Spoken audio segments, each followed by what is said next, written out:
So heavy work, remember I said you can use this one a lot. So heavy work is anything you do where you're pushing, pulling, using your muscles.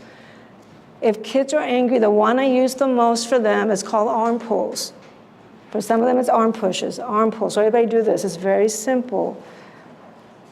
But you do it slowly. So it's almost like a big rubber band. So some of the kids is like, no, you really want to like pull really hard and then feel the release. And pull. When you have adrenaline, I tell you, you might do it 50 times, but you do it until your arms feel like rubber. But you pull instead of throwing something, hitting something. It's a very simple thing. Or for some of the kids, some kids can't motor plan that, they can do pushes. For some of the kids, we do wall push-ups. The kids that punch walls a lot, we try to teach them to push on a wall and do wall push-ups. Chair push-ups in the classroom, pulling on a chair or pushing on a chair. It's a way to handle anger.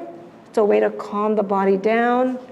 So proprioception is going to help you. And if you're too low arousal, it'll bring you up. And if you're too high arousal, because we're going to talk about arousal, it'll bring you down. So proprioception is wonderful that way. Stress balls is proprioception. I can't use this, but some of the kids could because it's the ligature, but it's a simple thing. Also, you can play a game with this, or some of the kids, if it's older, they can want to exercise, you can play a roll your boat kind of a game, where you're pushing and pulling. Kids having the kids do chores where they bring in the groceries, anything where they haven't, or you can tell the parents, like, have them move furniture around and say, like, I changed my mind, let's put it back, I didn't like it that way. So have them carry laundry bags, have them really, some of the kids, we have them wear backpacks. That extra weight on them as they go to school is a way to calm them. By the time they get to the classroom, they're a little bit calmer, and they on the way back. So anything that involves heaviness, you're having to push or pull, and then I guess I'll show you, with a dress it's a little bit harder to do this. Try. But basically, this is called a body sock. Actually, I'm going to do it without shoes. Because somebody can make this really easily. And this can be for touch, but it's mainly for proprioception and for movement. Because I'm sorry, I hope this is okay with the mic. I don't know. We'll find out. What's cool about this, because then you can really stretch and you can dance and do stuff. So it's giving you that touch, but you can really, it's that pushing, and they love, of course, and you can see through it, right? So this is easy to make. I hope the mic's okay. Dun, dun, dun.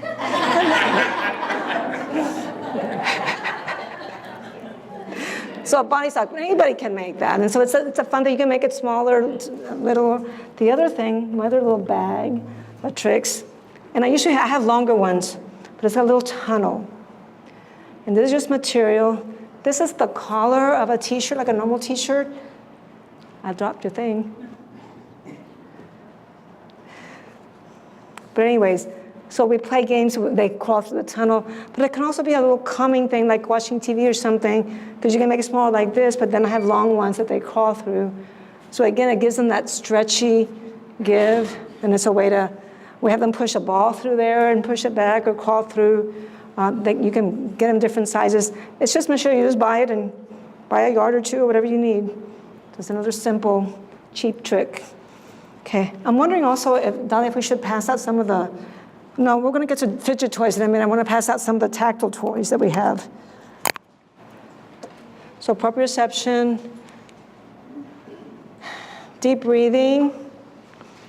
I teach a very simple technique even to the adults. And I'm going to teach this to you right now really quick. This is so simple. When we're stressed, what happens to our breath? Faster and short and irregular. This is the opposite. This is a way to make the breath longer, deeper, rhythmical. The focus is the breath out, not the breath in.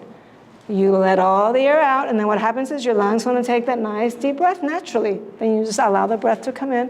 But for the kids, we tell them, you blow out the candles, and you smell the Takis, you smell the brownies, you smell the, you name it. They'll have different things, but Takis is a really popular one these days. But it goes like this. So find your belly button. Put your hand below your belly button.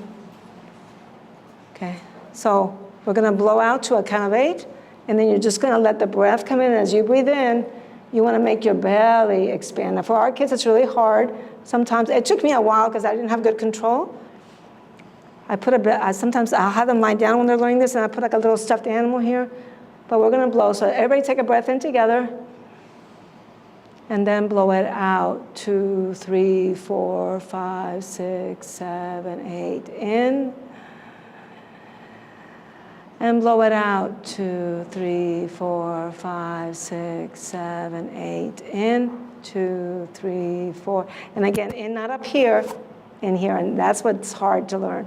But you want a belly breath, and then you blow it out. And it's that simple. So you blow out the candles. Here's a beauty. You can combine that with arm pulls.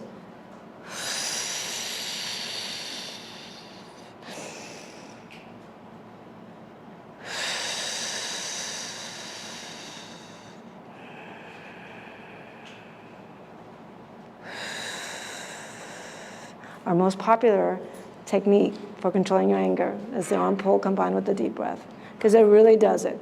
You gain that proprioception, you're slowing down your breath, they're focusing on their arms, they're not focusing on what they're mad about, and so it can work really well. Getting them to use it, of course, that's the hardest part, but when you engage them to use it and you slow it down, and I don't tell them use the coping strategies because my kids will say, F you coping strategies, but they do, but you can say, I can tell you're mad, I can tell your engine's running high, how can we slow this down? I'll work with you, what can we do? But no, I'm just modeling, I'm breathing next to them, I'm slowing down my breath, how can we slow this down right now?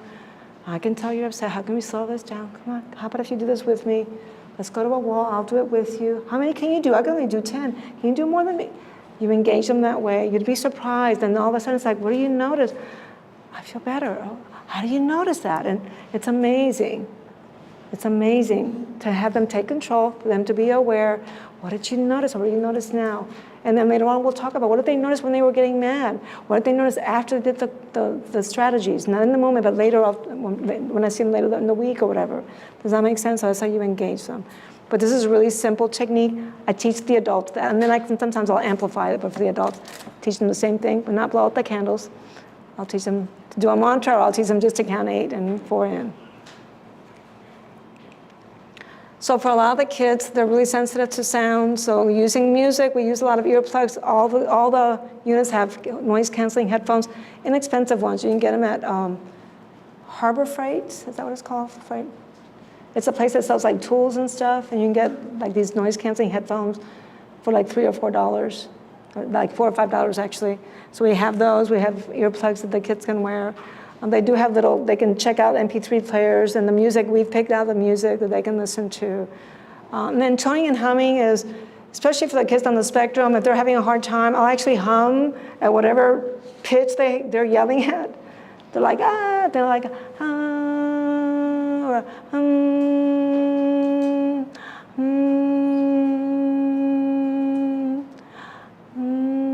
and I'll do that over and over again. And sometimes that little bit, that background noise, that humming, that toning will help. Some of the kids like hideout spaces, so the cocoon is another example of that. But it can be a cover over a table. It could be a little part of the closet. They get into, a lot of the kids come to us and they've been hiding in closets. They've been going into these smaller spaces where they feel safer, where they're blocking out the world around them. But it can be an example, and it's not to be used for punishment. This is a space they can go to feel safe. It's their little space.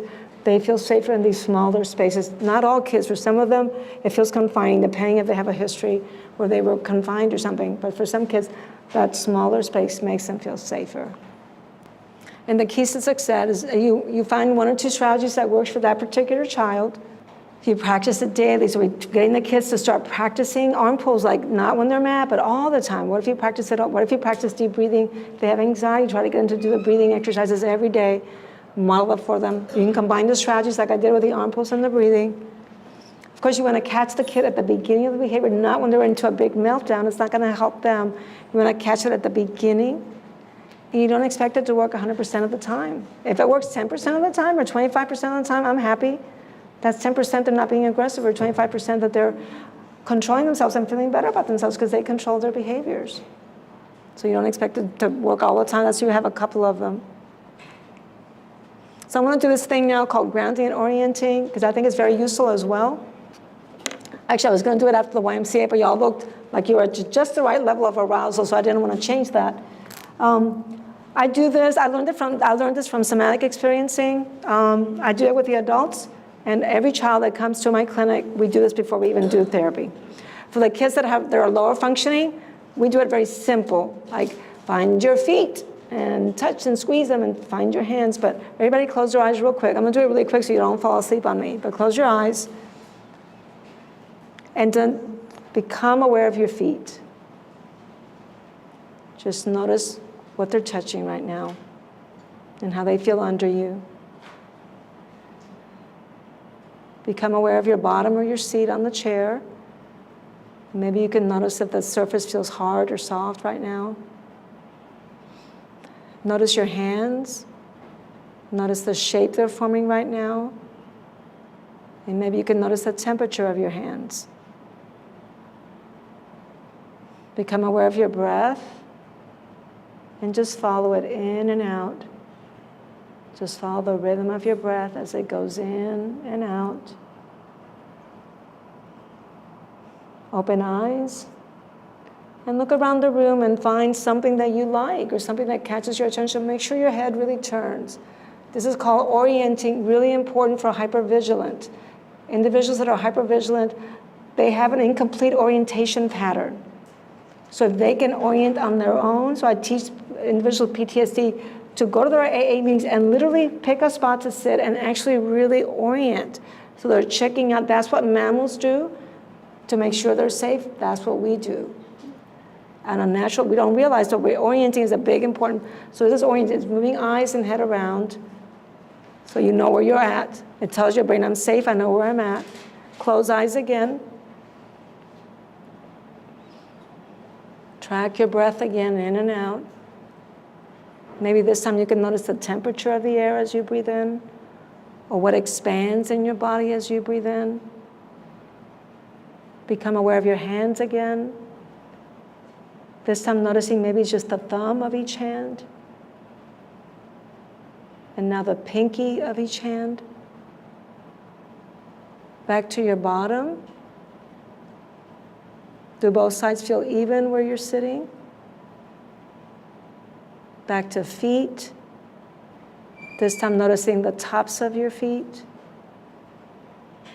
And then notice the big toe of each foot.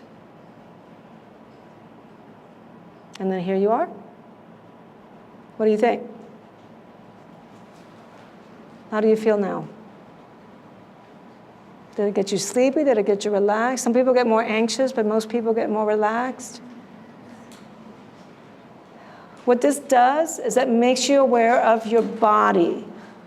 When we are anxious or angry or frustrated, what's usually happening? We're thinking about it. We're thinking about what we're mad about. We're thinking about what we're anxious about. We're thinking about, what if I would have done this? We're thinking about if only that, or that person is doing that. I can't believe they did that to me. Da, da, da. It's in your thoughts. A lot of it is your thoughts running and running and running. Watch the kids when they get mad. It's that they're frustrated about something and they keep running it and repeating it.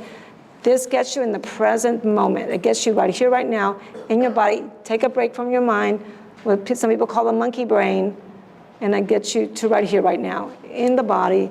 So that's why we start. Kids that come in all hyper, we do this and all of a sudden they settle, and then we can make a plan for what we're going to do in OT. For the adults, it's a tool for them to use throughout the day as they get anxious, to stop and catch themselves and going, what am I thinking about? Oh, okay, I'm having a thought about that. Okay, where are my feet now? And then you do that really quick just to get back in the moment as a way to start kind of working with that anxiety. Does that make sense? So that's grounding and orienting. We use it a lot now. Attention to task, we're going to talk about this really quick, and also arousal because it's similar. So movement activity. So for a lot of kids, it's different kinds of movement. So some kids need breaks throughout the day in school. You can do movement things even in the classroom where you put things down so they have to lift up, or you do things. That's why when I had you all dance, I wanted you all to turn the head, because movement is in the head. It's not just about the body. Even if you just move the head, if you're feeling sleepy and you move your head back and forth a few times, that'll bring up your arousal because you're going to get your semicircular canals moving. So a lot of it is knowing if you need to slow down or speed up. So again, that movement with the music, that entrainment, slowing something down, keeping a rhythm. So kids that come in like this, I'm going to put them on a swing. or they're going in a nice rhythm. Kids that are low, I'm going to put them in a swing that's going to spin in different directions and their head's going to go different directions to kind of get them more aroused. And that some kids need it throughout the day. It's best coupled with heavy work. So again, you want to do something where you're doing that heavy work or the proprioceptive at the same time. So for example, an activity where you're throwing something like this, which is literally a bean bag. So this is full of pinto beans because they're the cheapest. It's just a bag. And so you do an activity throwing this back and forth that weighs about probably 7 pounds or so. I think I had to make it. I've had this one for like almost, I would say 25 years or more. I had one of my interns made a few of these. So this is something simple. So heavy work, but you got to move it because you can do it like this and pass it backwards. So you can have an activity like that, using proprioception and moving of the head to get them to then sit down and pay attention again. So heavy work activities, again, we talked about this. So chore activities at home, the kids that are having a hard time when they get home, they might need something really to chew on with their mouths. They might need something to do with their bodies first. Before not a screen, not to play video games, a snack or like a nice bagel, a chewy bagel, something they're really using all their muscles and doing something, a physical activity, helping with chores, helping move things inside. And again, in the mouth, that's why we tried the different kinds of things, because that can help you increase arousal or decrease arousal, increase your focus. So things like sucking can help you focus more, things like chewing. So our kids are allowed to have gum in the classroom sometimes if that helps them focus. We have chewy tubes that we use, and we passed around some of that have like these little tube things that you could use. And then auditory interventions, so different kinds of music. Some music is more, helps you more with regulation. They've done studies with Mozart and Baroque music. I use Gregorian chants a lot with the adults when they come in, because that gets you in that beta wave, and then hopefully I get them into an alpha wave pattern, which is again for relaxation, but that beta wave, you're really focused. And then we use, again, earplugs or headphones for the kids if they're defensive to sounds, creating a quiet space. So some kids, they've had to, have a little space in the classroom because they can't handle. So for them to focus, they have to face away from the classroom, facing maybe a wall or something. So kind of being aware of that. Decreasing the stimulation in home or school settings for the kids. And then with vision, like the gentleman that we're talking about, he's really sensitive to light, so wearing sunglasses, putting filters on some of the lights can help. Teachers I love them, but they'll put all this stuff on the wall. Sometimes it's way too much. Parents, the same thing. Don't have a gazillion toys out for the kids. Have 5 toys. In 2 or 3 weeks, change it out again. Don't put too many things on the walls. Keep things organized. Make sure you keep everything in its place so the kid doesn't get so disorganized. So keeping things visually simple is best. And then deep pressure. We're going to pass out some of these fidget toys just so y'all can have something to play with. There's some visual toys in here as well. Just look at them and keep them in the same bag if that's okay, and then they'll come around. Yeah, thanks.